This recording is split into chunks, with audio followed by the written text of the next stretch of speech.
পাকা আমের সিজনে আম দিয়ে কোনো ডেজার্ট খাবো না, তা কি হয়? হ্যালো এভরিওয়ান, আসসালামু আলাইকুম। কেমন আছেন সবাই? আশা করি অনেক ভালো আছেন। আলহামদুলিল্লাহ, আমিও ভালো আছি। বাসায় অনেকগুলো আম এনেছিল। আম আনার পর থেকে এত প্যারায় আছি যে আম দিয়ে কেন কিছু বানাচ্ছি না। তাই একদিন হঠাৎ করে বানিয়ে নিলাম পাকা আম দিয়ে ম্যাঙ্গো পুডিং। আর আজকে সেই রেসিপিটাই আপনাদের সাথে শেয়ার করব। খেতে ম্যাঙ্গো পুডিংটা কেমন হয়েছে সেটাও আপনাদের সাথে শেয়ার করব। প্রথমে একটা পাকা আম নিয়ে নিয়েছি। এটাকে ছোট ছোট করে কিউব করে কেটে ব্লেন্ডার জারে ব্লেন্ড করে নিয়েছি। আমার কাছে ছোট একটা সিলভারের হাঁড়ি আছে। ওই সিলভারের হাঁড়িতেই আমি আজকে পুডিংটা সেট করব, তাই ওখানে প্রথমে ক্যারামেল করে নিচ্ছিলাম। এখানে 2 টেবিল চামচ চিনি ও 1 টেবিল চামচ পানি দিয়ে প্রথমে আমি ক্যারামেলটা করে নিয়েছি। এরপর একটা বাটিতে 2টা রুম টেম্পারেচারে থাকা ডিম ও 2 টেবিল চামচ চিনি খুব ভালোভাবে মিশিয়ে নিয়েছি। চিনিগুলো গলে না যাওয়া পর্যন্তই এভাবে এটা মিক্স করতে হবে। চিনিগুলো গলে যাওয়ার পর এখানে অ্যাড করে দিব আমি 1 কাপ লিকুইড দুধ। আমার দুধটা অনেক ঘন ছিল, যেটার কালার সহ চেঞ্জ হয়ে গেছে, উপরে তেল ভেসে উঠেছে। এবার এই দুধগুলো ডিম চিনির মিশ্রণের সাথে মিক্স করে নিব।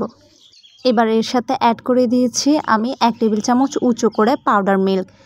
আমার এখানে একটা ভুল হয়েছে, পাউডার মিল্কটা আসলে আমার দুধের সাথে আগে মিক্স করে ফেললেই ভালো হতো। এই পাউডার মিল্কটা এখন একদম ছড়া হয়ে আছে, যেটা আমি একটু চেপে চেপে মিশাতে চাচ্ছিলাম চামচ দিয়ে, বাট ভালোভাবে মিশছিল না। পরে আমি সেই আমের পিউরিটা এখানে দিয়ে এবার সব কিছু একসাথে মিশিয়ে নিয়েছি। এরপর মাথায় এলো যে ব্লেন্ডার করে নিই। এরপর এগুলো আমি সব একটা ব্লেন্ডার জারে নিয়ে ভালোভাবে ব্লেন্ড করে নিয়েছিলাম। প্রথম দিকে দুধটাকে একটু মিশানোর জন্য ভালোভাবে অনেকক্ষণ আমি চামচ দিয়ে এটা নেড়েছি। তখন কিন্তু আমার ব্লেন্ডার জারের কথাটা একদমই মাথায় ছিল না। পরে ব্লেন্ডার করব ভেবে তারপর ব্লেন্ডার করে নিয়েছি। এরপর সেট করে রাখা ক্যারামেলের উপর একটা ছাঁকনির সাহায্যে যে ব্লেন্ড করে রাখা ডিমের পুডিংয়ের যে বেটারটা সেটা অল্প অল্প করে ঢেলে দিয়েছি। পুডিংয়ের মিশ্রণ আসলে এভাবে ব্লেন্ড করে নিলে একটু স্মুথ হয়, আর এভাবে ছেঁকে নেওয়াটাও কিন্তু ভালো। এতে করে ডিমের যে বাবলস বা লাম্পসগুলো থাকে সেগুলো কিন্তু পুডিংয়ে থাকে না।